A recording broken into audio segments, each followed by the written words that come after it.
अस्सलाम वालेकुम everyone, welcome back to my channel Unani care. आज हम अपने पीएसएम लेक्चर सीरीज में अपनी थर्ड डिजीज पढ़ेंगे जिसका नाम है measles rubeola.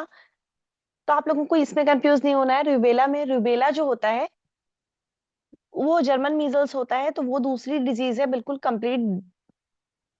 Rubella that is German measles, और ये जो डिजीज है वो अलग है। ठीक है, ये मीजल्स हम लोग पढ़ रहे हैं, रूबियोला जिसे बोलते हैं। तो देखिए, ये जो डिजीज होती है ये भी एक वायरस से होती है। इसका वायरस जो होता है, ये क्या होता है कि एक हाईली इन्फेक्शियस डिजीज होती है जो कि ज्यादातर बच्चों में देखने को मिलती है। इसका जो वायरस होता है वो मिक्सो वायरस ग्रुप का एक वायरस होता है जिससे डिजीज होती है। तो इसमें फीवर होता है, कैटारल सिम्टम आते हैं, अपर रिस्पायरेटरी ट्रैक्ट के कोराइजा कफ वगैरह। उसके बाद एक टिपिकल रैश इसमें देखने को मिलता है। तो ये जो होता है ये लगभग सभी पार्ट्स में ये एंडेमिक डिजीज है, और कभी कभी ये एपिडेमिक भी हो सकती है। तो एंडेमिक और एपिडेमिक क्या है? जो इस तरीके के टर्म है, एंडेमिक, एपिडेमिक, पैंडेमिक, तो ये सारी टर्म्स पीएसएम में काफी इंपॉर्टेंट है, बहुत जगह पे यूज भी होती है, और कभी कभी डायरेक्ट इसे क्वेश्चन भी पूछ लिया जाता है। एंडेमिक हम उस डिजीज को कहते हैं जो किसी जियोग्राफिकल एरिया में कॉन्स्टेंटली प्रेजेंट हो, एक एक्सपेक्टेड नंबर ऑफ केसेस वहां पे प्रेजेंट रहते हो, तो उसे बोलते हैं एंडेमिक। वो एंडेमिक होता है, एंडेमिक। ठीक है, कांस्टेंट प्रेजेंट है। एपिडेमिक जो होता है, एपिडेमिक किसे बोलते हैं? एपिडेमिक बोलते हैं जब किसी डिजीज का सडन इंक्रीज हो जाए, number of cases sudden increase कर जाए, तो वो एपिडेमिक होता है, जितना एक्सपेक्टेड उससे बढ़ जाए। पैंडेमिक कब बोलते हैं? पैंडेमिक बोलते हैं हम जब कोई डिजीज इंटरनेशनल बाउंड्रीज को क्रॉस करके बिल्कुल सारे लोगों को इन्वॉल्व कर रही है, बहुत एक्सटेंसिवली फैल रही है, उसे बोलते हैं पैंडेमिक। स्पोरोडिक कब बोलते हैं? जब डिजीज ऐसी हो कि बिल्कुल हैफाजार्डली स्कैटर्ड हो, दो जो केसेस हैं उनके बीच में आपस में कोई कांटेक्ट नहीं है, तो उसको बोलते हैं स्पोरोडिक। ठीक है, तो ये जो होता है ये तो हो गई कुछ टर्मिनोलॉजी। अब हम आते हैं वापस अपने डिजीज पे। ठीक है, तो ये जो डिजीज होती है इसमें होता क्या है? अभी जो पैंडेमिक था, तो पैंडेमिक का एग्जांपल हमने पता है कि पैंडेमिक जो था कोविड-19 बहुत तेजी से फैला हुआ था। तो इंडिया में जो मीजल्स है वो सिग्निफिकेंट कॉज रहा है चाइल्डहुड मॉर्बिडिटी का। तो इम्यूनाइजेशन से पहले ही जो था बहुत ज्यादा इसका इंसिडेंस था, लेकिन अब चूंकि इम्यूनाइजेशन जो है वो इतने प्रॉपर तरीके से किया जा रहा है, इसकी वैक्सीन वगैरह दी जा रही है, तो इसलिए क्या है, इसलिए केसेस बहुत ज्यादा नहीं स्प्रेड होने पाते। मीजल्स अब उतना नहीं होता जितना पहले हुआ करता था। ठीक है, अब अगर हम बात करें इसके एजेंट की कि इसका पॉजिटिव एजेंट क्या है, तो जो इसका एजेंट है वो आरएनए पैरामिक्सो वायरस होता है। RNA paramyxo virus. ठीक है, आरएनए पैरामिक्सो वायरस होता है। तो जहां तक ये है कि इसका अभी एक ही सीरोटाइप है। जैसे वायरस होते हैं उनके अलग अलग सीरोटाइप होते हैं, तो जो इसका एक ही लगभग सीरोटाइप अभी तक नोन है। तो ये वायरस जो होता है ये आउटसाइड द ह्यूमन बॉडी नहीं सरवाइव करता, और इसका क्या होता है कि ये जो होता है ये सेल कल्चर्स में ग्रो ग्रो कर सकता है। अगर बात करें कि इसका सोर्स ऑफ इन्फेक्शन क्या होता है, तो इसमें देखिए एक बहुत ही इंपॉर्टेंट चीज है कि इसका सोर्स ऑफ इन्फेक्शन जो होता है, इसका सोर्स ऑफ इन्फेक्शन क्या होता है? इसका सोर्स ऑफ इन्फेक्शन हमेशा हमेशा एक ह्यूमन ही होता है। केस ऑफ मीजल्स ऐसा नहीं है कि किसी और चीज से इन्फेक्शन होता है। एक केस अगर है, यानी कि एक पर्सन, एक डिजीज पर्सन है, तो वही दूसरे को इन्फेक्ट कर सकता है। एक और इसमें बहुत इंपॉर्टेंट चीज है कि सब क्लिनिकल केस इसमें नहीं देखने को मिलता। ठीक है, इसमें कोई सब कैरियर्स नहीं होते, यानी कि ऐसा नहीं है कि किसी को मीजल्स है और पता नहीं है और वो स्प्रेड करता जा रहा है। जैसे कि क्लासिकल एग्जांपल जो होता है कैरियर का, वो टाइफाइड के केस में देखने को मिलता है। तो इसमें कोई सब क्लिनिकल स्टेज नहीं होती, कोई कैरियर नहीं होता। इसमें जो इन्फेक्टिव मटेरियल्स होते हैं कैसे स्प्रेड होता है, तो जो नोज के, थ्रोट के, जो रिस्पायरेटरी ट्रैक्ट के जो सिक्रीशंस होते हैं उससे, और उसके अलावा जो अर्ली स्टेजेस रैश के होते हैं उससे जो होता है इन्फेक्शन फैलता है।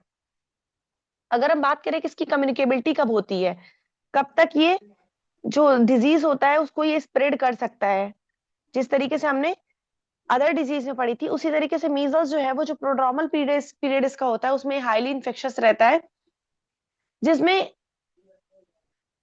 रैश अपीयर होने के 4 डेज पहले और 4 डेज बाद तक, जो रैश होता है उसके 4 डेज पहले और 4 डेज बाद तक ये पीरियड ऑफ कम्युनिकेबिलिटी रहता है, जिसमें ये डिजीज एक से पर्सन से दूसरे पर्सन को स्प्रेड कर सकती है। ठीक है। अगर इससे एक बार इन्फेक्शन हो जाता है तो लाइफ लॉन्ग इम्यूनिटी प्रोवाइड करता है।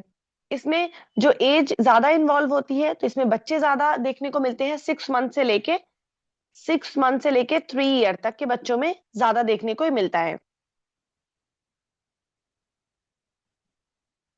ठीक है, सेक्स इसमें दोनों में इक्वल देखने को मिलता है। इसमें क्या होता है कि एक ये भी इंपॉर्टेंट है कि जो इन्फेंट होते हैं उनको मैटरनल एंटीबॉडीज जो होती है वो उनको अप टू 6 मंथ तक इम्यूनिटी प्रोवाइड करती है, और ये 9 मंथ तक ये मैटरनल इम्यूनिटी जो होती है परसिस्ट कर सकती है 9 मंथ तक। तो इसीलिए वैक्सीनेशन जो होता है मीजल्स का वो 9 मंथ्स पे दिया जाता है। लेकिन एक और बहुत इंपॉर्टेंट चीज है, अगर कहीं पे मीजल्स का स्प्रेड हो रहा है तो वहां पे 6 मंथ पे ही मीजल की वैक्सीन दी जा सकती है। मीजल्स में एक और ये चीज होती है कि मीजल्स जो होता है वो सीवियर अटैक करता है माल नरिश्ड बच्चों में, या फिर मीजल्स के अटैक के बाद जो होता है माल नरिश्ड हो भी जाते हैं बच्चे। तो अगर मीजल्स में क्या है कि माल नरिश्ड बच्चे हैं, इम्यूनो कम्प्रोमाइज्ड बच्चे हैं, तो वो ज्यादा उनको अटैक करेगा। और अगर किसी बच्चे को मीजल्स हो गया तो उसके माल नरिश्ड होने के चांस भी ज्यादा होते हैं। ठीक है। इंडिया में जो मीजल्स का एपिडेमिक होता है ज्यादा वो विंटर में होता है और अर्ली स्प्रिंग्स में देखने को मिलता है, जनवरी से अप्रैल तक ज्यादा देखने को मिलता है। पर्सन टू पर्सन इसका ट्रांसमिशन होता है। जो ट्रांसमिशन है वो पर्सन टू पर्सन, एक पर्सन से दूसरे पर्सन को होता है, पर्सन टू पर्सन, ये ध्यान रखिएगा। और ड्रॉपलेट इन्फेक्शन ड्रॉपलेट न्यूक्लियाई से देखने को मिलता है, ध्यान रखिएगा। पोर्टल ऑफ एंट्री जो है इसकी रिस्पायरेटरी ट्रैक्ट है। अब अगर हम बात करें इसके इंक्यूबेशन पीरियड की, कि इसका इंक्यूबेशन पीरियड क्या होता है। देखिए जो डिजीज है उसका इंक्यूबेशन पीरियड भी काफी इंपॉर्टेंट है, ये भी पूछा जाता है आपसे। ठीक है, तो जब कोई डिजीज आप इस तरीके की पढ़िए तो उसका इंक्यूबेशन पीरियड जो है वो जरूर देखिए। ठीक है। तो इंक्यूबेशन पीरियड होता है क्या, इंक्यूबेशन पीरियड होता है कि वो टाइम इंटरवल जिसमें एक इन्फेक्शियस एजेंट जो है बॉडी में इंटर किया, उसके बाद फर्स्ट साइन एंड सिम्टम जो है वो कब आए। ठीक है, यानी क्लिनिकल मैनिफेस्टेशन कब बिगिन हुआ, कोई वायरस कोई पैथोजन इंटर किया उसके बाद उसका क्लिनिकल मैनिफेस्टेशन कहाँ पे बिगिन हुआ। तो ये जो पीरियड होता है वो होता है इंक्यूबेशन पीरियड। तो ये जो इंक्यूबेशन पीरियड होता है इसका, ये होता है 10 to 14 डेज। ठीक है, 10 to 14 डेज इसका होता है। अब अगर हम बात करें इसके क्लिनिकल फीचर्स की, तो क्लिनिकल फीचर्स में इसकी जो स्टेजिंग होती है, क्लिनिकल फीचर्स में जो इसके स्टेजेस होते हैं वो एक होता है prodromal phase, prodromal stage. Prodromal stage जो होती है ये इन्फेक्शन के 10 दिन बाद स्टार्ट होती है। तो इसमें क्या होता है कि लगभग 4 दिन की होती है। इसमें क्या होगा, फीवर होगा, कोराइजा स्नीजिंग के साथ, नेजल डिस्चार्ज होगा, कफ, रेडनेस ऑफ आईज, लैक्राइमेशन, जैसे वायरल होता है उस तरीके से देखने को मिलता है इसमें। उसके अलावा एक बहुत इंपॉर्टेंट चीज है, appearance of कॉप्लिक्स spot. Koplik spot देखिएगा बहुत ही ज्यादा इंपॉर्टेंट है, पूछा जाता है कि कॉप्लिक्स स्पॉट जो है किस डिजीज का पैथोग्नोमोनिक है। कॉप्लिक स्पॉट जो है स्पेसिफिक क्लासिकल फीचर है किसका, मीजल्स का।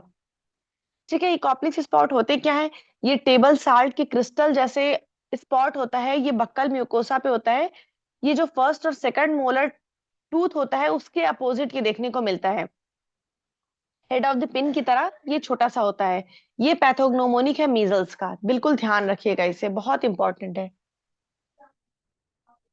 उसके बाद फिर आती इरप्टिव फेज। अब यहाँ से इसके बाद फिर रैशेस जो होंगे निकलना स्टार्ट हो जाएंगे, इरप्शन होगा।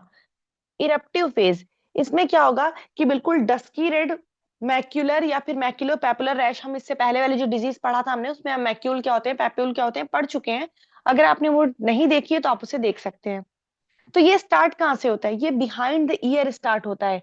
देखिए जो रैश का स्प्रेड होता है, हमने स्मॉल पॉक्स पढ़ा, हमने चिकन पॉक्स पढ़ा, तो वहां पे हमने पढ़ा कि स्प्रेड कैसा था, तो ये जो था बिहाइंड द ईयर स्टार्ट होगा, उसके बाद फिर कुछ घंटे में फेस, नेक, उसके बाद पूरी बॉडी पे ये प्रोग्रेस करेगा, लोअर एक्सट्रीमिटीज तक आएगा।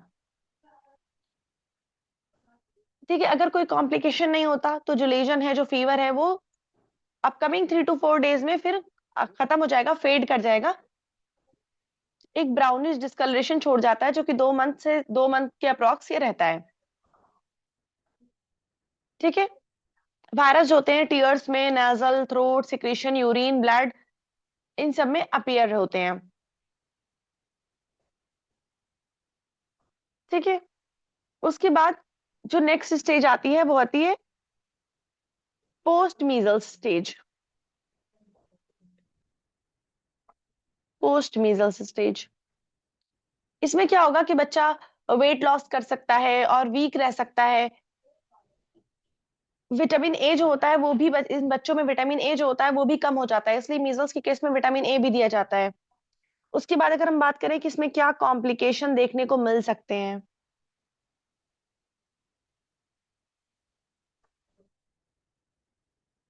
ठीक है, तो बच्चे सबसे ज्यादा तो माल नरिश होने का, विटामिन ए डिफिशियंसी का बहुत ज्यादा चांस रहता है।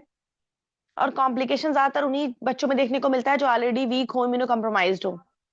तो जो इसमें कॉमन कॉम्प्लिकेशन है वो ओटाइटिस मीडिया है, लैरिंगोट्रैकियोब्रोंकाइटिस, क्रूप जो होता है, डायरिया, निमोनिया, सब बहुत ज्यादा कॉमन है। ओटाइटिस मीडिया तो बहुत ज्यादा देखने को मिलता है। ठीक है, एक इसमें जो एक काफी सीवियर कॉम्प्लिकेशन होता है मीजल्स का, जो कि देखने को मिलता है, इंसेफेलाइटिस। जो मीजल्स की इंक्लूजन बॉडी इंसेफेलाइटिस होती है, वो एक कॉमन डिजीज है। कॉमन क्या, वो कॉमन नहीं है, सीवियर है, वो देखने को मिलती है। उसके अलावा एक बहुत ही कॉमन क्वेश्चन जो पूछा जाता है, एसएसपी। एसएसपी पूछा जाता है कि ये ऐसा कॉम्प्लिकेशन है कि बहुत ज्यादा फैटल होता है। सब acute sclerosing pan encephalitis, SSP, ये रेयर होता है लेकिन बहुत ही सीवियर होता है। इसकी अगर हम बात करें ट्रीटमेंट की, तो इसका कोई स्पेसिफिक ट्रीटमेंट नहीं होता, सपोर्टिव केयर ही प्रोवाइड किया जाता है इसमें। मीजल्स जो है हाईली कंटेजियस है, तो पेशेंट का आइसोलेशन जो होता है वो एक इम्पॉर्टेंट इंटरवेंशन है। ठीक है, तो अभी इसकी क्या है, मीजल्स की वैक्सीनेशन इंपॉर्टेंट है। मीजल्स की जो वैक्सीन दी जाती है, तो इसमें जो है मोनोवेलेंट वैक्सीन भी अवेलेबल है कि सिर्फ मीजल्स दी जाए, उसके अलावा इसकी कॉम्बिनेशन भी अवेलेबल है, मीजल्स और रुबेला। एमएमआर दिया जाता है, मीजल्स, मम्स और रुबेला। एमएमआरवी भी दिया जाता है, मीजल्स, मम्स और रुबेला वैक्सीन। तो इसका जो सबसे अच्छा है कि इसका वैक्सीनेशन से इसको प्रिवेंट करना, तो ये सबसे ज्यादा इंपॉर्टेंट है। ठीक है, तो इसमें जो था, आई थिंक ये पूरा का पूरा कवर हो गया है। इसके अलावा इसमें कुछ और नहीं पूछा जाता। मीजल्स में सबसे ज्यादा पूछा जाने वाला जो क्वेश्चन है वो यही है कि कॉप्लिक स्पॉट जो होता है वो किसका पैथोग्नोमोनिक है, कॉप्लिक स्पॉट कहाँ देखने को मिलता है। उसके अलावा इंक्यूबेशन पीरियड जो है वो काफी काफी इंपॉर्टेंट है, इंक्यूबेशन पीरियड जो है वो भी काफी पूछा जाता है। तो अब हम मिलेंगे अपनी नेक्स्ट डिजीज में, नेक्स्ट वीडियो में, नेक्स्ट डिजीज के साथ। अगर आपको हमारी वीडियो अच्छी लगी है तो इसको शेयर करिए, लाइक करिए, चैनल को भी हमारे सब्सक्राइब करिए। Thank you.